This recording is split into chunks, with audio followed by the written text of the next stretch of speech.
We're going to talk about now how the district focused on developing a growth mindset. And this is not just with teachers. This is how about our mentor teachers, our lead teachers, our instructional coaches, our school leaders, and our administrators. So how do you think you could use video for a school leader?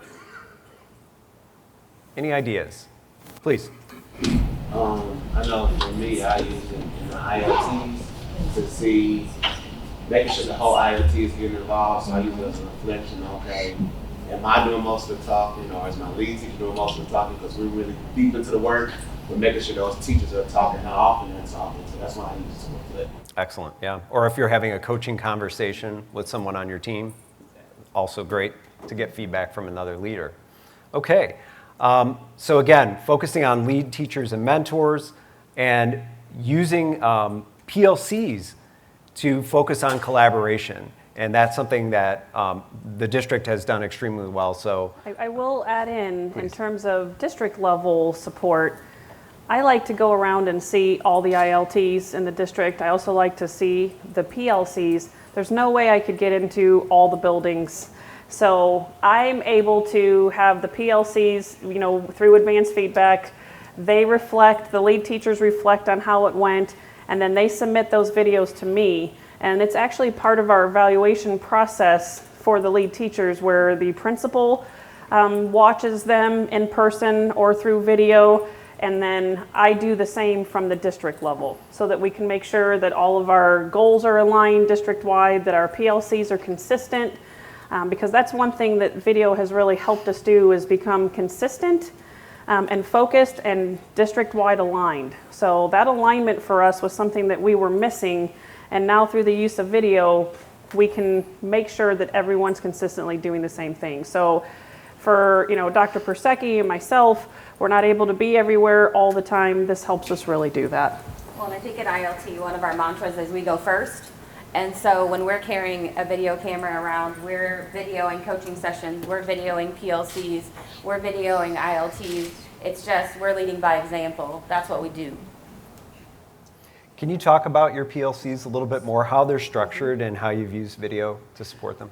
So at the high school level, we are in departments is how our PLCs run, so science, math, electives, etc. And so facilitating those PLCs, we help organize with a department chair. There's also admin in the room. So at any given time, there could be any one of three of us that are helping facilitate, but we all can't be there at once.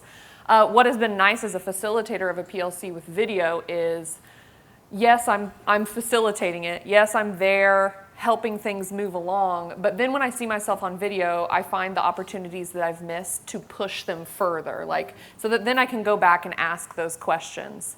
It's also been really conducive in facilitating the collaboration of the teachers when the teachers video, which Erica has a specific anecdote there. So I work with the electives department. So in one room at one time, I have the PE teachers, the foreign language teachers, the CTE teachers. There are lots of groups working at the same time. So sometimes we ask them to video what's happening at their tables. But one way we've used video in PLCs is to find something we think is going to be a promising practice that's going to work across the board. And the foreign language department was using a specific strategy. And we have them video that specific strategy. There was supposed to be a specific outcome that went with it. They were all using the same worksheets, the same exit tickets, all of the things were the same. But how they implemented that strategy was different in each room. So getting to watch each other implement the specific strategies and seeing what the results were actually was more powerful to them. Then they were like, oh, well, maybe we need to start out in partners and doing this together in partners, and then moving to I'm going to do it by myself, because the kids that worked in partners really understood the activity. So the next time that they did the process over again, they were like, okay, so we're going to start with a small group, then we're going to go to partners, then we're going to do it individually. And they videoed those steps along the way and came back together and found that then they were more cohesive and doing it the same way and getting better results. Right. So. And just one more step on top of that in terms of that last bullet, going back to that district-wide alignment. I know I keep stressing that, but for us in ILT, in terms of choosing building goals, what do you start with first? Do you look at reading, writing, math, not having a teacher in your classroom? I mean, there's so many things to look at. So this past year, through our summer work, I thought, okay, we are always learning and growing. So we thought, okay, it's my job to oversee teaching and learning and all of the curriculum instruction in the district. So we decided to focus on 2 goals as a district. That was the coaching, meaning everybody gets coached. Teachers, principals, ourselves, that we're modeling the way, that we're actually doing the work, that we're not just telling people what to do, we're doing it to ourselves and modeling it in everything we do. And that grouping piece that Erica and Hannah are talking about.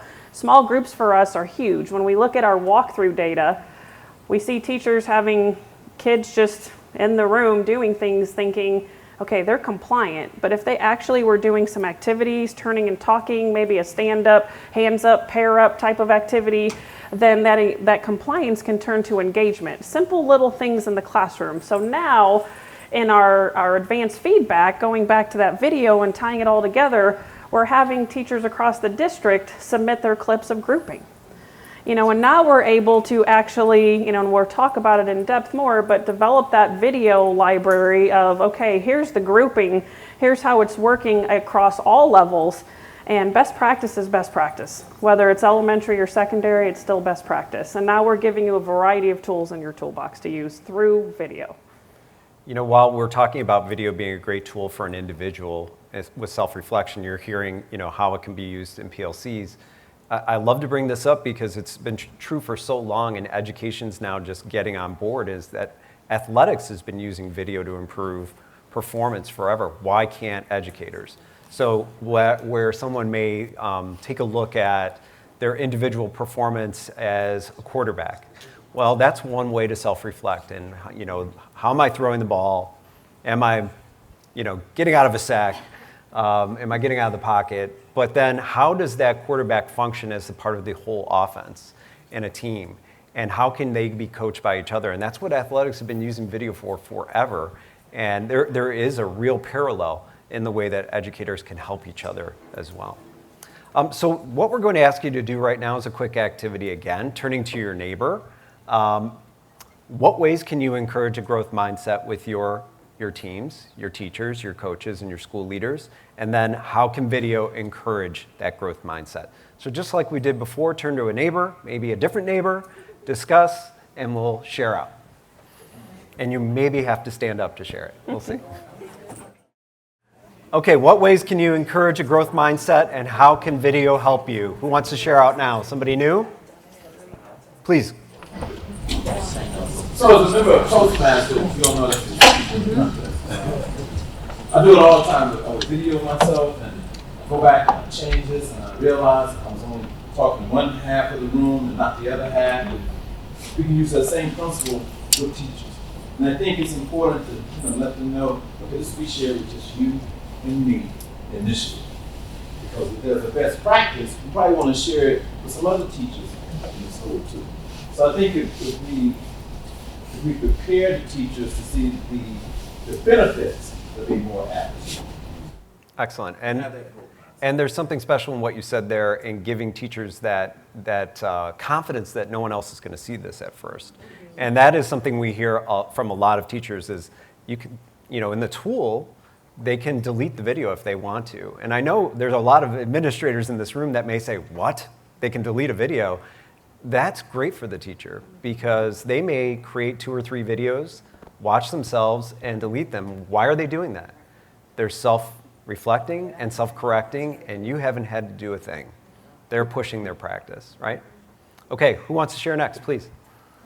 We talked a lot about establishing what is growth mindset, that everybody would know what that is, and then really looking at your culture. As Dr. Green said this morning, how important it is that we're modeling that as leaders. I'm willing to be videoed. I'm willing to erase mine that don't look so good, or and learn from that. So I think establishing the culture that this is who we are. This is something we do. I really appreciate you saying the word culture. So, you know, I'm not going to speak for our friends from the district, but with a lot of other district partners that we work with, it doesn't happen in the first year. Maybe it happens in the second year, but as they use it more and more, they tell us this shifts the culture in our buildings.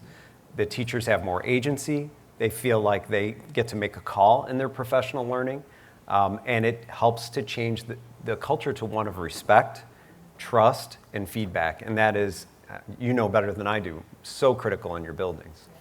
One more, because we have several other things we want to share with you. Keep going.